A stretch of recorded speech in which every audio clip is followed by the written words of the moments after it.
पुणी मालकानगिरी रे कईंच चोरा चालाण। मालकानगिरी जिला चित्रकोंडा ब्लॉक राजुलकोंडा ठारे कौनसी एक सूत्रु खबर पाई चित्रकोंडा वन विभाग आज दिन 11टा समय एक कईंच बोझे पिकअप जबत करिसेंती। मिलिथिबा सूचना अनुसार एक पिकअप रे आंध्र प्रदेश नरसिंहपाटना ठारू कालीमेला को चोरा चालाण हेउतला कईंच। वन विभाग तरफ मिलिथिबा तथ्य अनुसार 498टी कईंच एही गाड़ी रे चालाण करा जाउतला एवं एगुड़िकर आनुमानिक ओजन प्राय 1 टन अधिक हेब। चालाण करुवा 2 जन आसामी खसी पलाइबाकू चेष्टा करुवा बेले वन विभाग सेमानकू काबू करनेछि। एही 2 जनक नाम प्रश्नजीत घरमई और संदीप बेपारी। एमानक घर कालीमेला अंचलर एमपीवी 96 बोली जଣାपड़छि।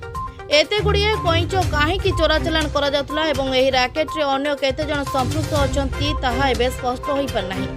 चित्रकोंडा वन विभाग अधिकारी बलराम नायक वनपाल निरंजन सारकों नेतृत्व में समस्त कर्मचारी सहयोग में कईंच बोझे पिकअप जबत कर।